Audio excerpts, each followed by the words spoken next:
talk about the auto business for just a minute because it is the lifeblood in Michigan where agriculture, tourism, and manufacturing are our number 3 economic sectors. And on the other end of our AT&T line, Jeff Crippen, the president at Crippen Buick, GMC, Mazda, and Volvo. So he's got a virtual motor mall there, if you will, in the state capital area. Welcome back to the program.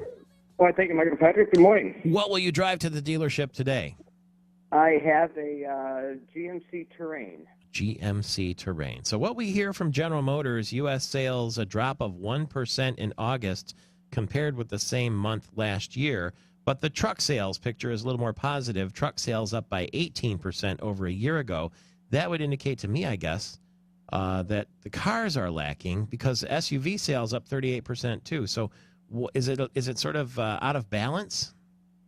No, you know what? There's very, very good incentives right now. The small sport utility example of the vehicle that I'm driving right now, the GMC Terrain, great subsidization from GM, great lease programs, great purchase programs on it. So it's really, I think as the economy gets better, people are able to afford more of, the larger vehicles that they've had in the past. And, this is definitely a very good truck market. And they did redesign the GMC Sierra, and this is the first year of that redesign. And it's doing very well in the marketplace, and I think that's helped surge some of the truck market. Well, from what I understand, too, and what I'm reading here, trucks and sport utility vehicles are just booming right now. And would you say that this sort of at least stable, if not desirable, gas prices have something to do with it, too?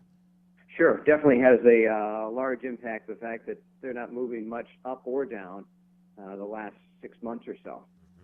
Ford just up 4%, and Chrysler up nearly 20% over the same month last year, with Jeep brand sales up 49%. Any speculation on why Chrysler is doing so well? Well, the Jeep product is, it's a good-looking product, and it's done well in the marketplace. And we just had our best month of the year in overall vehicle sales last month. Wow! So the industry's been good, and fortunately, we've been able to keep up with that as well. What's the easiest vehicle for you to sell right now? The one that you almost can't keep in stock? I think it's the GMC Terrain, and then tied or close second would be the locally produced Buick Enclave and the GMC Acadia. Are probably 1, 2, and 3. And those are all sort of not full-size SUV, but more somewhere in the middle, sort of crossover vehicles? Yes, both the GMC Terrain, or both the GMC Acadia and the Enclave are the crossover vehicles, and then Terrain is a little bit smaller SUV. Okay, you mentioned that there were lots of sales and rebates and so forth going on right now. And in the Detroit News, there's a story about discounts, 6- and 7-year loans, getting loans to buyers who might have been turned down in the past. And some people are worried that, here we go again. Isn't that what happened in the first place when the auto business was giving away the cars virtually in order to keep the units going and get that number up? Are you concerned that maybe going back to leasing again and going back to big discounts and rebates and so forth is really sort of artificially inflating the sales? I'm told that we might get over 17 million units in a year again. Yeah, that'd be a phenomenal number to get back to. No, leasing is coming back. The manufacturers have gotten back into that market, and it's surely a great way for the consumer to be able to drive a vehicle that they desire in a payment that fits their needs as well. And when that happens down the road, the used car market is very strong right now.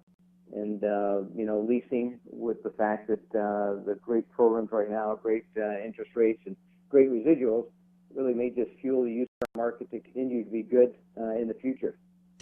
Honda, their U.S. sales chief, is scolding competitors for using short-term tactics, subprime loans, 72-month terms, increased sales to rental car companies to pad the sales. And he says they're not interested in doing that, even though, their sales have fallen 1.3% in the month of July. It could be a disaster later on. Is General Motors and the cars that you sell are engaging in that sort of short-term rebate scramble? I don't see that. I read that article that the quote was by John Mendel, but Yeah.